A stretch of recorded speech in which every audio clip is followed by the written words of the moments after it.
Hello students, I hope so you are safe at home. Now let's start my class, and the chapter is in running. Chapter 4, metals and non-metals. Metals and non-metals. Okay. हमने discuss कर रखा है physical properties of metals. इस chapter में physical properties of metal discuss कर रखी हैं। फिर इसके बाद आपको एक्सप्लेन कर रहे हैं chemical properties of metals. Physical properties of metals and non metals हुआ था, and then is in running topic is chemical properties of metals. ठीक है, तो केमिकल प्रॉपर्टीज मैंने आपको डिस्कस करी है। Reaction of metal with oxygen, ठीक, पहला रिएक्शन ऑफ मेटल के साथ only with acid, reaction of metal with water, and then reaction of metal with base. ठीक है, ये आपको मैंने एक्सप्लेन कर रखी है कि अगर मेटल ऑक्सीजन के साथ रिएक्शन करता है तो मेटल ऑक्साइड्स बनते हैं, मेटल एसिड के साथ रिएक्शन करता है तो मेटल सॉल्ट्स बनते हैं, एंड देन लिबरेट हाइड्रोजन। लेकिन रिएक्टिविटी सीरीज के अकॉर्डिंग होता है, जो मेटल हाइड्रोजन से ऊपर होते हैं वो ही हाइड्रोजन को डिस्प्लेस करते हैं, यानी रिएक्शन होती है। जो मेटल हाइड्रोजन से नीचे हैं, हाइड्रोजन से नीचे वाले मेटल ऑब्वियसली लेस रिएक्टिव हैं, कम ताकतवर हैं। It means they can not displace hydrogen from the acid में से हाइड्रोजन को डिस्प्लेस नहीं कर सकते, so we can say no reaction occur. ठीक है, in the case of water when a metal react with the water की 3 state होती हैं, आप जानते हैं। सॉरी, वाटर जो है आपके यहाँ पर कोल्ड वाटर से भी, हॉट वाटर से भी, स्टीम से, तीनों से रिएक्शन कर सकते हैं मेटल। लेकिन कुछ मेटल्स ऐसे होते हैं जो कोल्ड वाटर से करते हैं, लाइक सोडियम, पोटेशियम और कैल्शियम। ये 3 मेटल हैं जो कोल्ड वाटर से कर लेते हैं। मैग्नीशियम हॉट वाटर से करता है। बाकी नीचे के जो मेटल्स होते हैं दे रिएक्ट विद स्टीम ओनली। ठीक है, स्टीम से रिएक्ट करते हैं। अगर मैं बात करूं हाइड्रोजन से नीचे वाले मेटल्स की, तो ये रिएक्ट नहीं करते, because these are less reactive, so they do not displace hydrogen from the water, even steam also. Steam से भी वो रिएक्ट नहीं करते क्योंकि ताकत ज्यादा होनी चाहिए, so they are less reactive, they can not displace the hydrogen from the water, so no reaction will occur in the case of water. अगर मैं बेस की बात करूं तो बेस के केस में मैंने आपको समझा रखा है, बार बार समझा रही हूँ, रिपीट कर रही हूँ हर स्लाइड में। मैं आपको दोबारा एक्सप्लेन करती हूँ केमिकल प्रॉपर्टीज। बेस की अगर मैं बात करूं तो all the metals do not react with the base, only certain metals which are amphoteric in nature. Amphoteric का मीनिंग आपको मैंने बताया था कि ऐसे एम्फोटेरिक मतलब जो एसिड से भी रिएक्शन कर सकते हैं वो बेस से भी रिएक्शन कर सकते हैं, ये एम्फोटेरिक होता है। तो यहाँ पर कुछ ऐसे मेटल्स होते हैं लाइक एल्यूमिनियम और zinc, these are amphoteric metals कहलाते हैं। Amphoteric in nature, it means they can react with the both acid and base. So we can say aluminium and zinc can react with the strong base. Only किसके साथ reaction करते हैं? Strong base के साथ, that is NaOH। NaOH is the sodium hydroxide. किसके साथ reaction करते हैं? सोडियम हाइड्रोक्साइड के साथ, एंड देन लिबरेट सॉल्ट बनाते हैं, metal salt. In the case base के साथ मेटल सॉल्ट बनते हैं, and then liberate hydrogen gas. कौन सी गैस लिबरेट होती है? Hydrogen gas. ये एक बात हुई आपके बेस के लिए। नेक्स्ट आपको मैंने एक्सप्लेन किया था डिस्प्लेसमेंट रिएक्शन, ये भी आपका एक्सप्लेन हो चुका है, just I am reminding also. Displacement reaction, ठीक है। डिस्प्लेसमेंट रिएक्शन का मतलब होता है डिस्प्लेस करना, उसको उसकी पोजीशन से धक्का दे देना, समझ रहे हैं बात? तो it means high reactive metal displace less reactive metal from the salt solution. ये याद रखना है, सॉल्ट सॉल्यूशन हमेशा उस मेटल के कंपैरिजन में वीक वाले का होता है। सपोज दैट मैं कर लिखूं अगर A प्लस BC, तो इस रिएक्शन में आप जानते हैं अल्फाबेट्स के अकॉर्डिंग A ऊपर आता है और BC नीचे। इट मीन्स यहाँ पर जो सॉल्ट सॉल्यूशन है वो वीक वाले का, A के कंपैरिजन में B वीक हो गया, ठीक है, नीचे आता है, B बाद में आता है, इसका मतलब ये वीक है। तो इट मीन्स ये सॉल्ट सॉल्यूशन है। सॉल्ट सॉल्यूशन याद रखेंगे ऑफ वीक मेटल का होना चाहिए, वीक मेटल का होना चाहिए। अगर ये सॉल्ट सॉल्यूशन इसके कंपैरिजन में वीक मेटल का है, so the reaction will occur, otherwise not. ठीक है, अगर हमने इसको ऐसे लिखा है तो it means we can say A is a high reactive in the alphabet series, so it can displace easily B को डिस्प्लेस कर देगा, and then form the AC, और ये खुद इसके साथ जुड़ जाएगा। सो डिस्प्लेसमेंट अगर मैं इस रिएक्शन को उल्टा कर दूं B प्लस AC, तो अब इसके कंपेरिजन में A यहाँ पर स्ट्रॉन्ग है। यहाँ पे सॉल्ट सॉल्यूशन जो है किसका है? सॉल्ट सॉल्यूशन ऑफ A का है, समझ रहे हो? सॉल्ट सॉल्यूशन A का हो गया, तो it means B is low reactive than A, so it can not displace the A from its position, उसकी पोजीशन से A को डिस्प्लेस नहीं करेगा। So we can say there is no reaction takes place, no reaction takes place, और यहाँ पर कोई reaction नहीं होगी। समझ रहे हैं बात? तो आपका ये कॉन्सेप्ट चलता है इसमें, ठीक है। इसके बाद हम बात करते हैं डिस्प्लेसमेंट रिएक्शन। फॉर एग्जांपल अगर मैं आपको बताऊं तो अगर मैं कहूँ sodium then react with the sodium sulphate, sodium react with the sodium then react with the magnesium sulphate, magnesium sulphate, अगर हमने ये रिएक्शन लिखी है तो आप जानते हैं सोडियम की पोजीशन ऊपर है और मैग्नीशियम की पोजीशन नीचे। इन द रिएक्टिविटी सीरीज तो sodium is high reactive then magnesium, so it can displace from its position, उसकी पोजीशन से यहाँ से डिस्प्लेस कर देगा। ये magnesium sulphate is the salt solution. Salt solution may be of sulphate, chloride, nitrate, इन सबका हो सकता है, तो सॉल्ट सॉल्यूशन है ये, ठीक है। तो सोडियम यहाँ से इसको डिस्प्लेस करेगा तो आपके पास बन गया सोडियम सल्फेट। क्या बनेगा? सोडियम सल्फेट बनेगा एंड देन रिप्लेस मैग्नीशियम, और मैग्नीशियम को क्या कर देगा? डिस्प्लेस कर देगा। ये आपको मैंने एक्सप्लेन किया था, एक्सप्लेन अर्लियर, ठीक है। So I am reminding so that you can again concept clear. Next, if the reaction occur as follows like that, अगर ये रिएक्शन ऐसे हो जाए कि magnesium and then sodium sulphate, sodium sulfate, so we can say here magnesium is lower in position in the reactivity series than the sodium, so it is a less reactive in comparison to sodium, so it cannot displace the sodium from the sodium sulfate, so we can say no displacement occur, we can say no reaction takes place in the reaction, ठीक है। now I'm talking about the concept of the chemical properties of the non metals, ठीक है। अब हम बात करते हैं chemical properties के लिए non metals की, ठीक है। chemical properties of non metals, ठीक है। केमिकल प्रॉपर्टीज नॉन मेटल में सबसे पहले रिएक्शन आपको दिखानी है वही सेम, ऑक्सीजन के साथ, नॉन मेटल की ऑक्सीजन के साथ, वाटर के साथ, एसिड के साथ एंड देन बेस के साथ, ठीक है। यहाँ डिस्प्लेसमेंट नहीं है, इन चारों के साथ दिखानी है आपको। इसमें सबसे पहले मैं आपको बता दूं कोई भी नॉन मेटल वाटर के साथ, एसिड के साथ या बेस के साथ रिएक्शन नहीं करता, नो रिएक्शन विद देम, ठीक है। Non metals do not react with water, do not react with acid and do not react with base. Base के साथ कोई रिएक्शन नहीं है नॉन मेटल की, बिकॉज क्योंकि आप जानते हैं वाटर से जब कोई मेटल रिएक्ट करता है तो भी हाइड्रोजन लिबरेट होती है, एसिड के साथ जब रिएक्शन करता है तब भी हाइड्रोजन लिबरेट होती है, और बेस के साथ जब भी मेटल रिएक्ट करता है हाइड्रोजन रिप्लेस होती है। लेकिन इन द केस की अगर कोई नॉन मेटल अगर रिएक्ट करता है, देखिए सपोज दैट एक मेटल अगर रिएक्ट करता है वाटर के साथ या एसिड के साथ या बेस के साथ, वो रिएक्शन करता है तो आप जानते हैं हाइड्रोजन डिस्प्लेस करते हैं। तो जब ये हाइड्रोजन डिस्प्लेस होगी, तो मैंने आपको पहले भी बताया था वीडियो में, लास्ट वीडियो में, तो जब ये ब्रेक होगा तो ये इसके आयंस बन जाएंगे। देखिए H2 है तो 2H प्लस आयन बनाएगा, अगर मैं इसकी केस की बात करूं तो H प्लस आयन बन गए, ठीक है। अब ये आयंस, ये दो हाइड्रोजन आयन है तो इसको कितने इलेक्ट्रॉन चाहिए? एक इलेक्ट्रॉन चाहिए, प्लस आयन है, प्लस चार्जेस का मतलब इस पे एक इलेक्ट्रॉन कम है एटम में कन्वर्ट होने के लिए, ठीक है। एटम में कन्वर्ट होने के लिए इसके पास एक इलेक्ट्रॉन कम है और ये एक इलेक्ट्रॉन लेना चाहता है, तो ये जो मेटल है, मेटल के पास हमेशा पॉजिटिव चार्ज होता है, ये इलेक्ट्रॉन दे सकता है, किसी को ले नहीं सकता, तो ये आसानी से, क्योंकि इसके पास दो इलेक्ट्रॉन की कमी है तो इसको दो दे देगा, ठीक है। और क्या रिलीज कर देगा? H2 gas. ठीक इसी प्रकार से यहाँ पर, ठीक है, ये भी यहाँ पर इसके पास एक इलेक्ट्रॉन कम है तो ये मेटल इसको भी एक इलेक्ट्रॉन दे सकता है और आसानी से हाइड्रोजन गैस को क्या कर देगा? लिबरेट कर देगा। तो इन द केस की यहाँ पर हाइड्रोजन लिबरेट होती है। लेकिन अगर मैं यहाँ पर सेम बात करती हूँ नॉन मेटल के केस में, तो नॉन मेटल्स जो होते हैं अगर रिएक्ट करते हैं वाटर के साथ या एसिड के साथ, ठीक है, तो कोई रिएक्शन नहीं है, क्योंकि नॉन मेटल्स तो इलेक्ट्रॉन दे, इनको तो इलेक्ट्रॉन चाहिए, ठीक है, तभी एटम में कन्वर्ट होंगे। अगर मैं एसिड की बात करूँ तो इनको तो क्या चाहिए? एक इलेक्ट्रॉन कम है, यहाँ पर बीच में एक इलेक्ट्रॉन कम है, तो इनको क्या चाहिए? एक इलेक्ट्रॉन चाहिए, तभी एटम में कन्वर्ट होंगे और हाइड्रोजन गैस लिबरेट होगी। लेकिन यहाँ पर इसके पास इलेक्ट्रॉन कौन देगा? ये तो नॉन मेटल है, और non metal always gain the electron, always gain electron, always gain electron, हमेशा इलेक्ट्रॉन को क्या करते हैं? गेन करते हैं। दे do not give the electron, कभी भी इलेक्ट्रॉन देते नहीं है, लूज नहीं करते non metals, always gain the electron. Electron gain करते तो फिर इसको देंगे कहां से?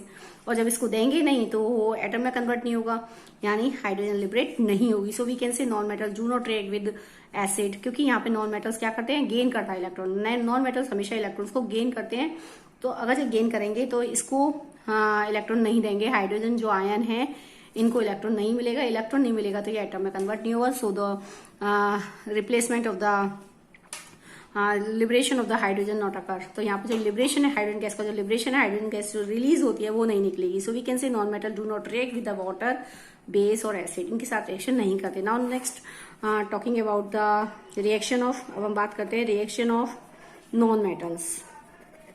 ठीक है, नॉन मेटल्स विद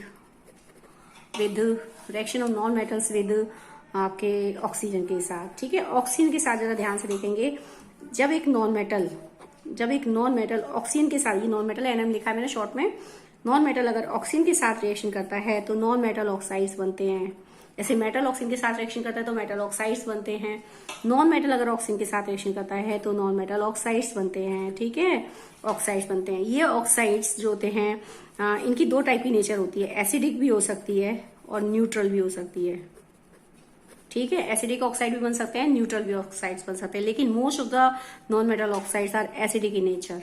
ठीक है, most of the non metal oxides होते हैं आपके एसिडिक नेचर के होते हैं। किस नेचर के होते हैं? एसिडिक नेचर के। लेकिन some of the oxides are neutral in nature, like carbon monoxide, CO, carbon monoxide, NO, nitric oxide, ये कार्बन मोनोऑक्साइड है। ये न्यूट्रल नेचर के हैं। Carbon monoxide, this is a nitric oxide.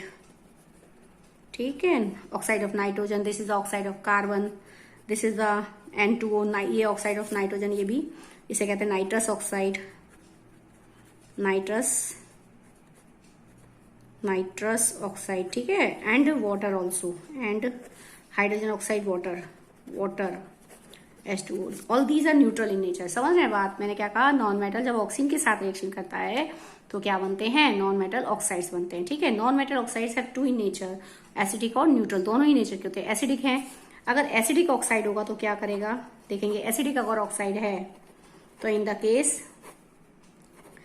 Case it turn blue litmus to red, blue to red, है ना, litmus का colour change कर देगा ब्लू टू रेड।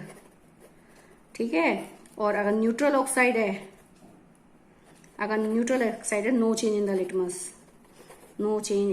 लिटमस, यानी अगर वो एसिडिक आपके ऑक्साइड अगर एसिडिक नेचर के तो बेस के साथ रिएक्शन कर सकते हैं आसानी से। कोई भी एसिडिक ऑक्साइड बेस के साथ नहीं। देखिए, अब हमने क्या समरी पढ़ाई कि नॉन मेटल्स ऑक्सीजन के साथ रिएक्शन करके क्या बनाते हैं? Non metal oxide. दो नेचर होती है इनकी, एसिडिक और न्यूट्रल। ठीक है, most of the non metal oxides are acidic in nature, ज्यादातर एसिडिक नेचर के ही होते हैं। कुछ हैं जो कि न्यूट्रल नेचर के हैं। न्यूट्रल का मतलब होता है दे do not change in litmus paper. कोई भी लिटमस पेपर का जो कलर है वो चेंज नहीं करते, ना तो वो रेड से ब्लू करते हैं, ना उसको ब्लू से रेड करते हैं। ठीक है, अगर हम बात करें एसिडिक ऑक्साइड के केस में, तो एसिडिक जो ऑक्साइड्स होते हैं they turn the blue litmus to red, वो ब्लू लिटमस को किस में चेंज कर देते हैं? रेड में। If they turn blue litmus to red, so the oxides are acidic in nature. किस नेचर के हैं वो? एसिडिक नेचर के। Neutral oxide do not change any colour of the litmus के, अगर वो एसिडिक ऑक्साइड है तो वो लिटमस के पेपर में कोई चेंज नहीं करेगा, ना उसको ब्लू से रेड करता है और ना ही रेड से ब्लू करता है। So we can say the oxides are neutral in nature, like that. Carbon monoxide CO लिखते हैं, this is oxide of carbon. NO, nitric oxide, this is oxide of nitrogen. N2O, this is the nitrous oxide, NiTROUS, nitrous oxide, this is another oxide of nitrogen, and this is the oxide of the hydrogen. Water, H2O, it is also a neutral in nature, so we can say they do not give any color with the litmus, or we can say they do not change any color of the litmus. litmus का color change नहीं करते, so they are the neutral in nature. It means कि अगर मैं दूसरी term में आपको बताऊं, अगर कोई एसिडिक ऑक्साइड है, अगर आपका कोई एसिडिक ऑक्साइड होगा तो it means they can react with the base. ठीक है, बेस के साथ इजीली रिएक्ट कर देगा and form salt and water बनाएगा। ठीक है, अगर कोई एसिडिक ऑक्साइड है तो आपका आसानी से किसी बेस के साथ वो रिएक्शन करके क्या बना सकता है? Salt and water. लेकिन अगर वो न्यूट्रल ऑक्साइड है, न्यूट्रल होगा अगर oxide, it means it can not react with any acid और नॉर विद द बेस। ना वो एसिड के साथ रिएक्शन करेगा, ना ही वो बेस के साथ रिएक्शन करेगा। समझ में आ रही है बात? अगर एसिडिक ऑक्साइड है, ऑब्वियसली अगर वो एसिडिक ऑक्साइड है तो वो बेस के साथ रिएक्शन करेगा, it means it can neutral the base को न्यूट्रल करके क्या बनाएगा? Salt and water. Neutralisation reaction जैसे मैंने पहले भी बताई थी, है ना, मेटल ऑक्साइड के केस में आपको बताई थी कि मेटल ऑक्साइड बेसिक नेचर के होते हैं। It means they can react with acid, acid के साथ न्यूट्रल कर देंगे और उसको, और सॉल्ट एंड वाटर। अब यहाँ पर एसिडिक ऑक्साइड है, अगर एसिडिक ऑक्साइड होगा तो बेस के साथ रिएक्शन करके क्या बनाएगा? Salt and water. अगर वो न्यूट्रल ऑक्साइड है, it means they do not react with acid as well as base. ना तो वो एसिड के साथ रिएक्शन करेगा, ना ही बेस के साथ रिएक्शन करेगा। समझ रहे बात? If the oxide is neutral in nature, then it does not react with acid as well as base. ना तो वो एसिड के साथ रिएक्शन करेगा, ना बेस के साथ रिएक्शन करेगा। So we can say no reaction takes place, और यहाँ पर कोई रिएक्शन नहीं होगी। ठीक है, तो ये हो गया इसके केस में। अब मैं बात करती हूँ, सपोज दैट कार्बन, आपने एक सपोजेट कि अगर मैं लूँ carbon when react with oxygen, carbon reaction के साथ, कार्बन जो है ऑक्सीजन के साथ रिएक्शन करता है, कार्बन डाइऑक्साइड बनती है। अब हम इसको कैसे टेस्ट करेंगे? तो अगर हमें इसको टेस्ट करना है कि कार्बन डाइऑक्साइड बनी है और मैं इसको टेस्ट करूं, गैस है ये तो धुआं निकलेगा गैस का, कार्बन डाइऑक्साइड का, तो आप इसको कैसे टेस्ट करेंगे कि वो एसिडिक ऑक्साइड है? तो आप कार्बन डाइऑक्साइड को पानी में डिसॉल्व करेंगे, H2O में डिसॉल्व करेंगे। जब हम इसको H2O में डिसॉल्व करेंगे तो आपका एसिड बन जाएगा H2CO3, this is the carbonic acid. यानी जैसे हम पानी में डिसॉल्व करते हैं, जो धुआं है ये आपका जो कार्बन डाइऑक्साइड गैस निकलेगी, उसमें पानी डाल देंगे तो वो एक लिक्विड सॉल्यूशन बन जाएगा। ठीक है, गैस का लिक्विड सॉल्यूशन बन जाएगा, that is the acidic solution of carbon dioxide हो जाएगा, that is the carbonic acid. क्या बन जाएगा? Carbonic acid. So it turn blue litmus to red easily, blue litmus to red, आसानी से ब्लू लिटमस को किसमें चेंज कर देगा? रेड में। देखिए अब एक एक्टिविटी आपकी बुक में दे रखी है कि अभी मैं दिखा रही हूँ बुक से, एक गैस जार है। ठीक है, एक गैस जार है ये, इसमें लीड लगा हुआ है। ठीक है, इसमें क्या करा, एक ऐसे टेढ़ी चम्मच होती है ना, टेढ़ी चम्मच, डिफ्रिगेटिंग स्पून होती है, उसमें हमने सल्फर ले लिया, सल्फर का पाउडर है, बर्न कर देंगे इसको और लिड को क्लोज कर देंगे, लिड क्लोज कर देंगे। ठीक है, हमने एक डिफ्रिगेटिंग चम्मच, टेढ़ी चम्मच होती है ना इस टाइप की, मुड़ी हुई चम्मच है थोड़ी सी, इसमें हमने इस डिफ्रिगेटिंग स्पून में थोड़ा सा सल्फर का पाउडर डाल दिया और इसको बंद कर दिया। जैसे ही बंद करेंगे ऊपर से लिड क्लोज कर देंगे, यहाँ से लिड क्लोज करेंगे। जैसे ही लिड क्लोज इसलिए करेंगे ताकि जिसको धुआं है वो बाहर नहीं निकलेगा। It means sulphur when react with the oxygen, यानी सल्फर जब, सल्फर का सिंबल होता है S, sulphur when react with the oxygen, जब सल्फर रिएक्शन करेगी ऑक्सीजन के साथ तो फॉर्म करेगा सल्फर डाइऑक्साइड। कौन सा धुआं निकलेगा? सल्फर डाइऑक्साइड का। जैसे मैंने आपको बताया कि इस चम्मच में जब आप इसमें सल्फर को बर्न करते हैं तो धुआं निकलेगा, यानी इसके अंदर धुआं निकलेगा वो किसका होगा? SO2 का, सल्फर डाइऑक्साइड का। अब इस धुएं को तो हम कैसे टेस्ट करें? इस धुएं को तो हम टेस्ट नहीं कर सकते कि वो एसिडिक नेचर का है या वो न्यूट्रल नेचर का है, तो हम इसमें वाटर को ऐड करेंगे। किसको ऐड करेंगे? वाटर को। समझ रहे बात? अगर मैं इसमें थोड़ा सा खोल के ड्रॉपर से पानी डाल दूं, ठीक है, पानी डाल दूं और शेक करूंगी उसको, इस जार को, ये जो है गैस जार है, इसको गैस जार बोलते हैं। ठीक है, अब इसमें धुआं निकलेगा वो सल्फर डाइऑक्साइड का है। तो अब हमें टेस्ट करना है कि वो एसिडिक नेचर का है या न्यूट्रल नेचर का, तो हम क्या करेंगे? इसमें पानी डाल देंगे। तो जैसे हम पानी डालेंगे और फिर उसको शेक करेंगे, हिलाएंगे, उस गैस जार को ऐसे पकड़ के हिलाएंगे, तो क्या होता है कि सल्फर डाइऑक्साइड वाटर के साथ रिएक्शन कर लेगा और एसिडिक सॉल्यूशन बना लेगा, सल्फर डाइऑक्साइड का एसिडिक सॉल्यूशन तैयार हो जाएगा। It means H2SO3। क्या बन जाएगा? H2SO3। सल्फर डाइऑक्साइड जो है when react with the water, क्योंकि जब आपने इसमें वाटर ऐड किया है and then shake it can react with the water and then form the acidic solution of sulphur dioxide. ठीक है, जैसे ही वो सल्फर डाइऑक्साइड पानी के साथ रिएक्शन करेगा, it form the acidic solution of sulphur dioxide. एक सॉल्यूशन बन जाएगा सल्फर डाइऑक्साइड का, acidic solution. This is the sulphurous acid, sulphurous acid बनेगा। ठीक है, यानी इसके अंदर एक एसिडिक सॉल्यूशन बन जाएगा सल्फ्यूरस एसिड का। Then you can easily react with the litmus paper, so it turn blue litmus to red, blue litmus to red easily. So we can say it is acidic in nature. So we can say, हम कह सकते हैं कि sulphur dioxide जो है it is acidic in nature. कैसी nature का है? एसिडिक नेचर का। समझ रहे? पानी का नेचर, अगर हम पानी को टेस्ट करना है तो पानी तो ऑब्वियसली न्यूट्रल नेचर का। आप उसमें लिटमस डालो, चाहे रेड डालो चाहे ब्लू, कोई सा भी कलर चेंज नहीं होगा, ना तो वो रेड से ब्लू होगा ना ही ब्लू से रेड होगा। It means it does not react. ठीक है, वो रिएक्ट नहीं करता। So it is, we can say कि it is neutral in nature. कैसे नेचर का? लिटमस का कलर चेंज नहीं करता। So we can say it is neutral in nature. ये activity I also you will understand the, देखिए book से देखते हैं एक बार, बुक में कैसे समझा रखी है, देखिए बुक में। ठीक है, बुक में आप देखते हैं, ये बुक में दिखा रखी है, ये एक्टिविटी है बर्निंग ऑफ सल्फर पाउडर। ठीक है, ये आपने गैस जार है इस टाइप का देखेंगे, गैस जार जैसे मैंने बताया, ये मुड़ी हुई चम्मच है। ठीक है, डीप, इसको कहते हैं डिफ्लेग्रेटिंग स्पून, डिफ्लेग्रेटिंग, ऐसी मुड़ी हुई चम्मच है। ठीक है, अगर आपके पास नहीं है तो ढक्कन में ही तार सा लगा के कर सकते हैं। अब आपने क्या करा, इसको इसमें डाल दिया और इसमें क्या डाल दिया? सल्फर पाउडर डाल दिया। ठीक है, बंद करेंगे और लिड क्लोज कर दिए, लिड क्लोज कर दी तो धुआं अंदर कलेक्ट हो जाएगा।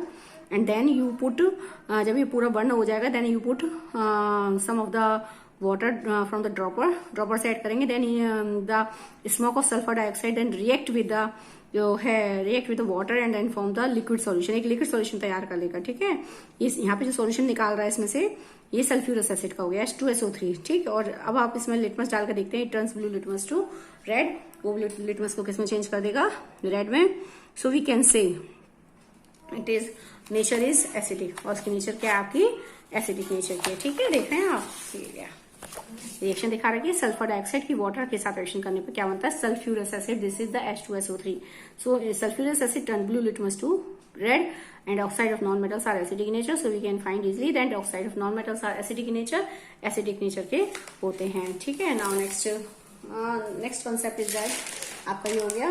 नेक्स्ट है तो अच्छा देखिए एक चीज और है कि अभी मैंने आपको बताया कि नेक्स्ट कॉन्सेप्ट है कि नॉन मेटल्स होते हैं ना तो वाटर से रिएक्ट करते हैं ना ही आपके वो किससे रिएक्ट करते हैं, ना तो नॉन मेटल्स आपके वाटर से रिएक्ट करते हैं ना ही वो एसिड से रिएक्ट करते हैं और ना ही बेस के साथ रिएक्शन करते हैं।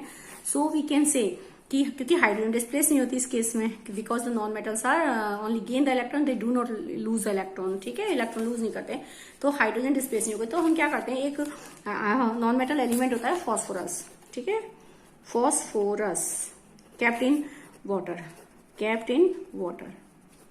ठीक है, एक क्वेश्चन आपने देखा था फॉस्फोरस एक नॉन मेटल है, this is a non metal. ठीक है, नॉन मेटल है, सो it is kept in water. एक आपने शुरू में पढ़ाया था मैंने सोडियम और potassium, sodium and potassium, potassium kept in kerosene, kept in kerosene. फर्क क्या है इन दोनों में देखेंगे। देखिए फॉस्फोरस को तो हम पानी में रख सकते हैं, लेकिन सोडियम और पोटेशियम दो ऐसे मेटल्स हैं, ये मेटल्स हैं, दीज आर द मेटल्स। ठीक है, ये ऐसे मेटल्स हैं which are kept in kerosene. हम इनको किस में रखते हैं, केरोसिन में। ऐसा क्यों करा हमने, क्योंकि sodium potassium kept in kerosene, हम इनको केरोसिन में इसलिए रखते हैं क्योंकि sodium and potassium these are very high reactive metal, very high reactive metal, क्योंकि ये मेटल के साथ रिएक्शन करते हैं and they react with the oxygen. Oxygen के साथ तो रूम टेम्परेचर पर ही रिएक्ट कर लेते हैं, समझ, दे react with the oxygen at room temperature. Oxygen के साथ तो वो रूम टेम्परेचर पर रिएक्ट कर लेते हैं। ठीक है, और पानी में अगर डालूंगी तो पानी के साथ भी वो रिएक्शन कर लेंगे। ठीक है, और हाइड्रोजन जल जाएंगे और हाइड्रोजन लिबरेट होगी पानी के साथ। तो वी कैन से कि sodium potassium both react with oxygen and plus water also. ठीक है, ऑक्सीजन के साथ भी vigorous reaction room temperature, water के साथ भी डालते ही कोल्ड वाटर से रिएक्ट कर लेते हैं। ठीक है, सो रिएक्शन हो जाएगी दोनों के केस में। तो हम we do not kept the sodium and potassium in the water also. ठीक है, so they kept in the kerosene, किसमें रखते हैं, केरोसिन में। केरोसिन में इसलिए रखते हैं कि kerosene cut the supply of oxygen. ठीक है, ऑक्सीजन की सप्लाई कट कर देता है, जिसके कारण वो बर्न अप नहीं होता और हम आसानी से उसको रख सकते हैं। ठीक है, केरोसिन में रखते हैं। लेकिन अगर मैं फॉस्फोरस की बात करूं तो फॉस्फोरस को तो हम पानी में रख सकते हैं इजिली, बिकॉज क्योंकि फॉस्फोरस जो है एक आपका वेरी रिएक्टिव नॉन मेटल है। ठीक है, phosphorus is very reactive non metal, so if we place in normal air in the surrounding, so it easily react with the catch fire. जैसे sodium potassium आपके room temperature burn up हो जाते हैं। ठीक है, इसी प्रकार फॉस्फोरस भी आपका एक बहुत ज्यादा हाई रिएक्टिव नॉन मेटल है, सो it can easily react with the oxygen at room temperature and catch fire. ठीक है, आसानी से आग पकड़ लेगा। लेकिन हम इसको पानी में रख देते हैं, केरोसिन में रखने की आवश्यकता नहीं है, because phosphorus is a non metal. मैंने अभी आपको बताया था जो फॉस्फोरस है एक नॉन मेटल है। कैसा है, नॉन मेटल। ठीक है, फॉस्फोरस आपका एक नॉन मेटल है। देखेंगे इधर, जो फॉस्फोरस एक नॉन मेटल है, व्हेन रिएक्ट विद वाटर, अगर वाटर से वो रिएक्ट करेगा तो अब वाटर से अगर रिएक्ट करेगा तो फॉस्फोरस तो नॉन मेटल है। अभी मैंने आपको बताया था कि नॉन मेटल्स होते हैं वो इलेक्ट्रॉन गेन करते हैं, वो डोनेट नहीं करते, देते नहीं है, तो इसको इलेक्ट्रॉन नहीं देगा, सो हाइड्रोजन डिस्प्लेस नहीं होगी। यहाँ से हाइड्रोजन डिस्प्लेस नहीं होगी, so we can say non metals do not react with the water. Non metals पानी के साथ कोई रिएक्शन नहीं करते, so we can easily put up the phosphorus in the water. So आसान, क्योंकि यहाँ पर अगर फॉस्फोरस, क्योंकि नॉन मेटल है, नॉन मेटल हमेशा इलेक्ट्रॉन गेन करते हैं, so they do not release the electron. ठीक है, इलेक्ट्रॉन नहीं देगा इसको हाइड्रोजन को, सो we can say in the case phosphorus do not react with the water. Phosphorus पानी से कोई रिएक्शन नहीं करते, because they do not displace water, पानी, so because they do not displace hydrogen from the water. ठीक है, water में से हाइड्रोजन को डिस्प्लेस नहीं करेगा, so we can say no reaction occur in the case. और यहाँ पर कोई रिएक्शन नहीं होगी, so we can easily kept the phosphorus in the water. तो हम आसानी से फॉस्फोरस को किस में रख सकते हैं, वाटर में। एक बात तो ये है। ठीक है, इसके बाद नेक्स्ट आगे बढ़ते हैं, कोरोजन। नेक्स्ट टॉपिक है कोरोजन।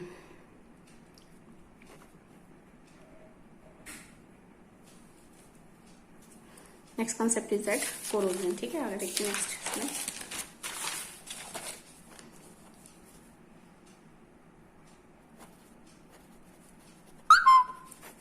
Corrosion is that. ठीक है, कोरोजन का मतलब क्या होता है कि देखेंगे, जैसे कि सपोज दैट हमारे एटमॉस्फेयर में कुछ गैसेस होती हैं, जैसे मॉइस्चर होता है, कार्बन डाइऑक्साइड गैसेस होती हैं, कुछ ऐसी गैसेस होती है जिनकी वजह से जो मेटल होता है धीरे धीरे उन गैसों का इफेक्ट पड़ता है कुछ मेटल्स पर, और वो जैसे दीमक होती है, आप देखो दीमक किसी भी चीज पर लग जाती है तो उसको खाती रहती है, और जैसे लकड़ी पर लग गई तो उसकी स्ट्रेंथ कम हो जाती है, बेकार हो जाती है। इट मीन्स ठीक इसी प्रकार से corrosion is also a gradual destruction है, ठीक है। It is the process of gradual destruction, बहुत धीरे धीरे एक मेटल डैमेज हो जाता है, ठीक है। स्लो डिस्ट्रक्शन, ग्रेजुअल डिस्ट्रक्शन, ठीक है। It is a slow process, very slow process है, due to atmospheric gases like that. Water vapours हो गई, वेपर्स हैं आपकी, ठीक है, वाटर वेपर्स हो गई, ऑक्सीजन है, कार्बन डाइऑक्साइड है, ये सब गैसेस होती है हमारे एटमॉस्फेयर में, which are responsible for the some destruction of the certain metals. कुछ मेटल्स होते हैं जो धीरे धीरे क्या हो जाते हैं, डिस्ट्रक्ट होने लगते हैं, डैमेज होने लगते हैं because of the atmospheric gases, ठीक है। रिएक्ट करते हैं, स्लो रिएक्शन करते हैं बहुत ज्यादा, and this is the corrosion. So we can say it is the process of slow eating of certain metals, और we can say also it is a gradual destruction of the certain metals, ठीक है। धीरे धीरे कुछ metals का slow destruction होना because of the atmospheric gases की वजह से, दिस इज द कोरोजन, क्या कहलाता है, and corrosion. And it reduce the efficiency of metal, it reduce the efficiency of metal, और उस मेटल की एफिशिएंसी क्या हो जाती है, कम हो जाती है, स्ट्रेंथ कम हो जाती है। जैसे फॉर एग्जांपल यहाँ पे कोरोजन के दो एग्जांपल है, I hope so you will understand the concept what is the corrosion. Corrosion is the concept of the slow destruction of the metals when it is exposed in the air, ठीक है। When it expose करते हैं उसको, air में expose किया जाता है because of the certain gases in the air, it slowly react and its efficiency will be reduced, और उसकी एफिशिएंसी क्या हो जाती है, रिड्यूस हो जाती है। And this is the concept of the corrosion, क्या कहलाता है, कोरोजन, ठीक है। यहाँ पे देखेंगे एक बार कोरोजन की define, what is the corrosion, it is a gradual destruction, it is a gradual destruction of metals, metals का ग्रेजुअल डिस्ट्रक्शन होता है। अभी मैंने आपको बताया धीरे धीरे एक मेटल धीरे धीरे क्या होने लगता है, डैमेज होने लगता है due to some atmospheric gases, कुछ एटमॉस्फेरिक गैसेस की वजह से, atmospheric gases like water vapour हो गई, हमारे एटमॉस्फेयर में ऑक्सीजन हो गई, कार्बन डाइऑक्साइड हो गई, हाइड्रोजन सल्फाइड गैस हो गई, because of the some atmospheric gases are responsible for the gradual destruction of the certain metals, ठीक है। When metal is long expose in air, जब वो एक मेटल हमारे एटमॉस्फेयर के अंदर लॉन्ग टाइम तक एक्सपोज रहता है, so it slowly react with some of the gases present in the air and slow destruction start of the metals, and this process is called corrosion, क्या कहलाता है, corrosion. So it is a gradual destruction of metals due to some atmospheric gases present in the environment. So when the metal is long exposed in the air, यहाँ पे आपके दो example है course में, corrosion of copper and corrosion of iron, ठीक है, iron, corrosion of iron and corrosion of copper, समझ रहे बात।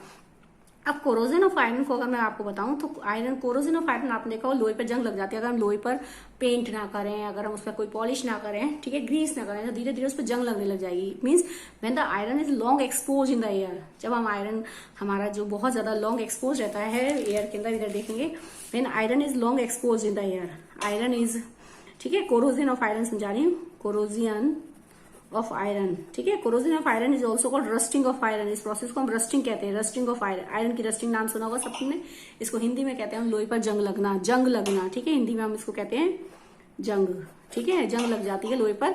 तो इट इज अ प्रोसेस, अगर व्हेन द आयरन, ठीक है, आयरन है आपका, when it is long expose in the moist air, moist air, जब लॉन्ग, बहुत ज्यादा लॉन्ग टाइम तक आपके मॉइस्ट एयर में वो एक्सपोज रहता है, मॉइस्ट एयर का मतलब हो गया ऐसी एयर जिसमें वाटर वेपर्स की अमाउंट बहुत ज्यादा होती है, ठीक है, और also it consist of oxygen, also air में ऑक्सीजन तो होती है, so iron react with the moist air, iron किस रिएक्ट करता है, मॉइस्ट एयर से। इट मीन्स कि यहाँ पर हम कह सकते हैं जंग लगने के चांसेस सबसे ज्यादा किसमें होते हैं, रेनी सीजन में, रेनी सीजन में, समझ रहे बात, क्योंकि रेनी सीजन में सबसे ज्यादा आप जानते हैं एयर के अंदर ऑक्सीजन तो है ही, लेकिन रेनी सीजन में मॉइस्चर की अमाउंट बहुत ज्यादा होती है, जिसके कारण से आयरन पर, लोहे की चीजों पर जंग लगने के चांसेस, रस्टिंग होने के चांसेस बहुत ज्यादा पॉसिबिलिटी इंक्रीज हो जाती है, ठीक है। तो iron will react with the moist air, जब when iron is long expose in the moist air, so it react gradually with the oxygen and water vapour present in the moist air, ठीक है। Moist air में जो reaction करता है यानी oxygen और water vapour से, सो अब ब्राउन, एक ब्राउन कह सकते हैं कोटिंग डिपॉजिट, एक ब्राउन कलर की पपड़ी सी बन जाती है उसके ऊपर, brown coating deposit over it, brown coating एक डिपॉजिट हो जाती है, दिस ब्राउन कोटिंग, जो ब्राउन कोटिंग हम देखते हैं, सो this is also called rust, उसको हम कहते हैं रस्ट, हिंदी में इसको हम क्या कहते हैं, जंग, इंग्लिश में इसको क्या कहते हैं, rusting, and the chemical name of this rust is called iron oxide. देखिए इसको कहते हैं हाइड्रेटेड आयरन ऑक्साइड, जो रस्ट है इसका फॉर्मूला होता है hydrated hydrated iron, iron third, ये आयरन थर्ड है क्योंकि आयरन की 3 वैलेंसी यहाँ पर रखती है, ठीक है, आगे की सिलेबस में आएगा, बस आप नाम याद करेंगे। आयरन थर्ड है क्योंकि यहाँ 3 वैलेंसी शो होंगी, आयरन थर्ड ऑक्साइड, ठीक है। इस रस्ट का फॉर्मूला क्या है, हाइड्रेटेड आयरन थर्ड ऑक्साइड, इसका फॉर्मूला हो गया Fe2O3, यहाँ पे 3 वैलेंसी शो करेगा ये, dot XH2O, number of water molecules हैं, कितने नंबर ऑफ वाटर मॉलिक्यूल से ये रिएक्शन कर रहा है, ठीक है। Fe2O3 डॉट XH2O, यहाँ X का मतलब है नंबर ऑफ वाटर मॉलिक्यूल्स की, कितने नंबर ऑफ वाटर मॉलिक्यूल से वो रिएक्शन करता है। So this is a reaction, ठीक है, Fe2O3 dot XH2O, this is a formula of rust कि कितने नंबर ऑफ वाटर मॉलिक्यूल से उसने यहाँ पर रिएक्शन की हुई है, ठीक है। So iron when react with the moist air, so it react with the brown coating deposit over it, and this is a hydrated iron oxide, क्या कहलाती है, hydrated iron oxide, ठीक है। So formula is the rust is Fe2O3 और dot XH2O, कितने number of water molecule से वो reaction करता है, ठीक है। तो ये इसका फॉर्मूला है। तो देखेंगे इधर एक बार, कोरोजन ऑफ आयरन, ठीक है, corrosion of iron it is also called rusting of iron. तो क्या कहते हैं rusting, it is the process in which a brown rust deposit on iron, ये वो प्रोसेस है जिसमें एक ब्राउन रस्ट डिपॉजिट हो जाती है when it is long expose in the moist air, जब हम उसको लॉन्ग एक्सपोज कराते हैं मॉइस्ट एयर में, ठीक है। Brown coating deposit on iron is called rust, और इस ब्राउन कोटिंग को क्या कहते हैं, रस्ट। इसके केमिकल इक्वेशन है iron when react with the moist air से जब रिएक्ट करता है, so it form the rust brown layer over it, that is a hydrated iron oxide, इसका नाम क्या है, hydrated iron oxide, okay. Now next, when iron react with moist air से react कर रहा है, देख लेंगे oxygen plus water vapour, moist air में 2 चीजें हैं, ऑक्सीजन तो है ही और वाटर वेपर भी है, ठीक है। तो इनसे रिएक्शन करके वो क्या बनाता है, हाइड्रेटेड आयरन थर्ड ऑक्साइड, यानी इसका फॉर्मूला है Fe2O3 dot XH2, number of water molecule से वो रिएक्ट कर रहा है, इट मीन्स कि दिस इज अ रस्ट, क्या कहलाता है वो, रस्ट कहलाता है, ठीक है। ये फॉर्मूला इसका iron when react with the water vapour, इसकी बैलेंसिंग इक्वेशन है, ठीक है, iron plus moist air that is form iron third oxide Fe2O3 और H2O, सॉरी डॉट H2O, ठीक है। This is the formula of rust, ठीक है, रस्टिंग का फॉर्मूला हो गया ये आपका। ये इसने इक्वेशन को बैलेंस कर रखी है, ठीक है, 4 Fe है तो यहाँ पे हमने इसको बैलेंस कर दिया, 2 से मल्टीप्लाई करके 4 Fe हो गया, नंबर ऑफ ऑक्सीजन 6 एंड 7, 3 2 जा 6 और 2 यहाँ से मल्टीप्लाई हो रहा है 8 हो गए, ठीक है। हाइड्रोजन के 4 हैं, 2 और 2 4 हो गए, हाइड्रोजन के 4 हो गए, तो ये बैलेंस कर रहा है वो equation. So this is the rust, क्या कहलाता है ये, रस्ट कहलाता है, ठीक है। रस्ट का फॉर्मूला हो गया 2Fe2O3 डॉट XH2। अगर मैं इसको डायरेक्ट इसमें नंबर ऑफ वाटर मॉलिक्यूल ये ना लगाऊं यहाँ पे, तो मैं इसको ऐसे भी लिख सकती हूँ, ठीक है, इसको हम ऐसे भी लिख सकते हैं, और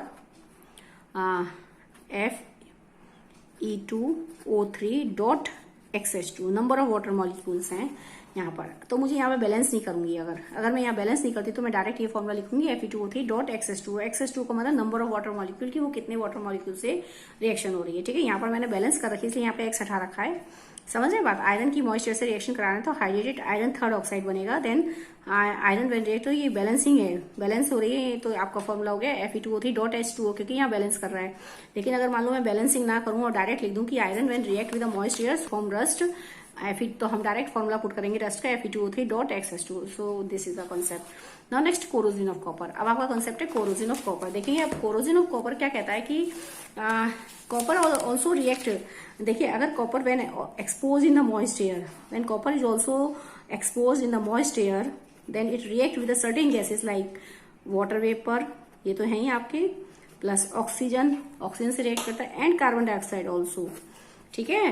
when copper is long expose in the moist air, जब कॉपर का जो वेसल है, माना आपका कोई बर्तन है कॉपर का, when it is expose in the long time for moist air, so it react with slowly react with the moist air, present certain gases in the air like that water vapour, oxygen and carbon dioxide, इन 3 गैसों से react करता है and form a green coating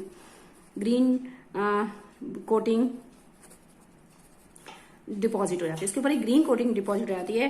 this is also, this green coating is काफी पतली सी, a very thin film of green coating deposit on the copper, copper पर deposit रहती है। This is a mixture of, this is also called basic copper carbonate, ये जो green coating है, this is also called basic copper carbonate, and this is a mixture of copper hydroxide. ये basic copper carbonate का मतलब हो गया it is a mixture of copper hydroxide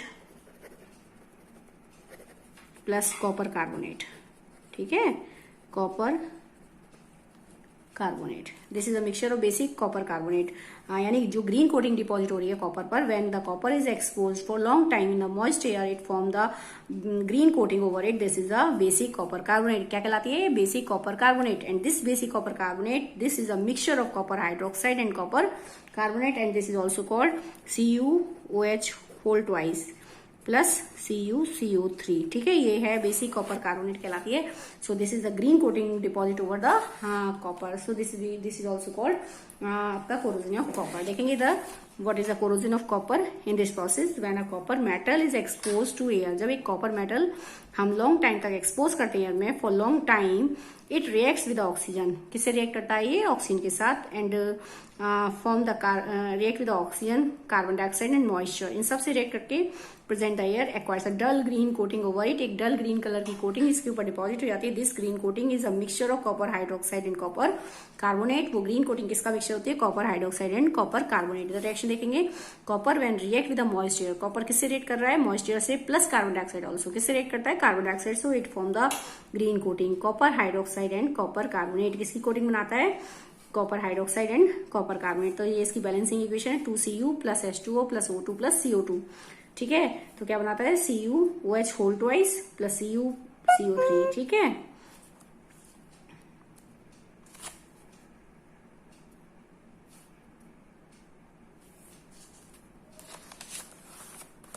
ठीक है, तो ये आपका हो गया आपका रिएक्शन। ये जो कॉपर हाइड्रोक्साइड कॉपर कार्बोनेट है, ये ग्रीन कोटिंग हो गई कॉपर की। ठीक है, this green coating is a mixture of copper hydroxide and copper carbonate. तो फॉर्मूला क्या है? Copper hydroxide and copper carbonate, CuOH whole twice plus CuCO3। ठीक है, तो आप देखेंगे ये खत्म हो गया आपका। नेक्स्ट सर्टेन मेटल यूजेस है।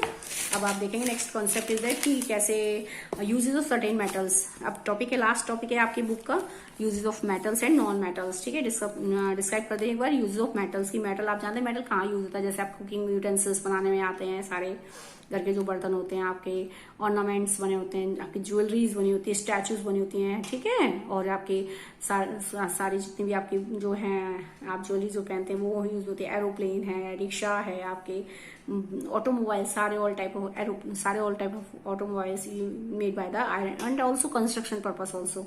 ठीक है, तो पढ़ते हैं some uses I have written in the notebook. Silver and golds are used to make jewelries. Silver और गोल्ड जैसे मेटल्स होते हैं ज्वेलरी बनाने में काम आते हैं। मरकरी का तो नाम सबने सुना होगा। Mercury metal is used in thermometer में काम आती है। ठीक है, iron, copper, aluminium use for making cooking utensils. ये कॉपर, एल्यूमिनियम, आयरन मतलब आयरन की जो एलॉय फॉर्म होती है, स्टील, वो यूज होती है कुकिंग यूटेंसिल बनाने में। कॉपर और aluminium are the good conductor, so they use for electric transmission line, cable बनाए जाते हैं, तार बनाए जाते हैं। Iron is widely use for construction. Iron एक ऐसा मेटल जिसकी मतलब स्ट्रेंथ बहुत स्ट्रांग होती है, सो it is use for construction purpose. आप जानते हैं घर में सब में बनाने में आयरन का यूज किया था, लोहे का यूज किया था, लोहा कहते हैं। Sodium is use a table salt. Sodium is metal, जो हम नमक डालते हैं उसमें sodium is the important constituent of table salt. Table salt मतलब नमक जो हम खाते हैं। Lead is also metal, it is use in car batteries के अंदर यूज किया था lead.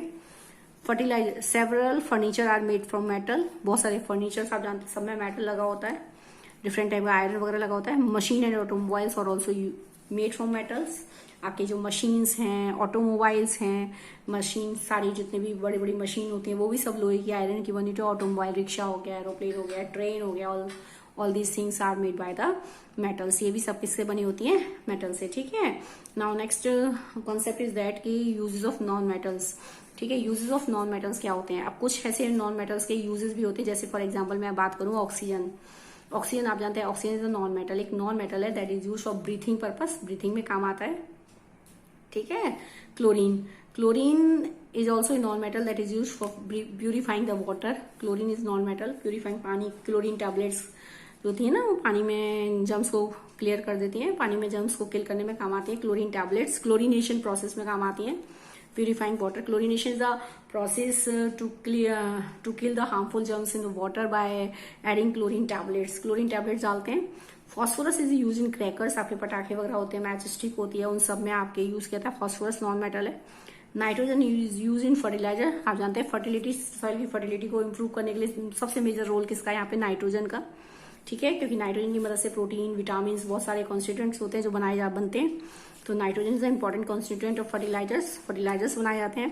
Carbon is use as fuel, carbon तो फ्यूल का है, आप जानते हैं लकड़ी में कार्बन है, आप जानते हैं उसमें कोयले में कार्बन है, चारकोल में कार्बन है, all these kinds of fuel. So carbon is the main important constituent of these kind of fuels, ठीक है। Next, potassium is use fertilizer. Potassium is also important fertilizer that is used by the plant. Iodine is use as antiseptic, iodine जो होता है एक antiseptic solution का काम करता है। जैसे आप बीटाडाइन लगाते हैं, जैसे किसी घाव हो गया तो एक बीटाडाइन सॉल्यूशन आता है नाम से मार्केट में। This is the antiseptic solution जो वाउंड्स पर लगाते थे, and it consist of the iodine. क्या है इसमें, क्या होती है, आयोडीन होती है। और आप जानते हैं पानी जो हम पीते हैं, it is also it is the combination of non metals, hydrogen and oxygen. तो आप जो हमारे लिए पानी हमारी लाइफ के लिए बहुत ज्यादा जरूरी है, water is also the combination of non metal का कॉम्बिनेशन है हाइड्रोजन एंड ऑक्सीजन का। सो वी कैन से कि these are the some important uses of the non metals in our daily life. ये हमारे कुछ मेटल के uses हुए, uses of metals and uses of non metals. तो ये आपका चैप्टर होता है खत्म हो गया आपका। तो अब हम इसके बारे में डिस्कस करेंगे। नेक्स्ट आपका पूरा चैप्टर हो गया यहाँ से रिलेटेड, यानी हमने इस चैप्टर में क्या पढ़ा कि हमारे पास टॉपिक था सबसे पहले कि physical properties of metals and non metals. Physical properties क्या क्या है मेटल्स की, नॉन मेटल्स की। उसके बाद हमारा कॉन्सेप्ट आया कि केमिकल प्रॉपर्टीज के बारे में। दो ही कॉन्सेप्ट है इस चैप्टर में, physical properties of metals and non metals and then chemical properties of metals and non metals, ठीक है। तो फिजिकल प्रॉपर्टीज जनरली कि वो कैसा दिखते हैं, कैसा उनका अपीयरेंस है, किस स्टेट में पाए जाते हैं, ये फिजिकल प्रॉपर्टीज। केमिकल प्रॉपर्टीज किन चीजों से रिएक्ट कर सकते हैं, ठीक है। तो केमिकल प्रॉपर्टीज मेटल्स की और द नॉन मेटल्स की, ठीक है। And then uses of metals और नॉन मेटल्स, यही आपका कॉन्सेप्ट है इस पूरे चैप्टर के अंदर। So the chapter is over now, chapter आपका फिनिश हो गया है। So in the next class, in next video, I will discuss from the book, and the concept is again so that you can remind the chapter. ये आपको मैंने भी पढ़ाया सारा use of metals and non metals, ठीक है। तो कल मैं आपको एक बार दोबारा से पूरा होल चैप्टर बुक से एक्सप्लेन करूंगी, ताकि आप दोबारा से पूरा अच्छे से चैप्टर आपको क्लियर हो जाए सारे पॉइंट्स। अगर आपको कोई डाउट है तो आप मुझसे कमेंट में पूछ सकते हैं, या ठीक है। Then thank you and have a nice day.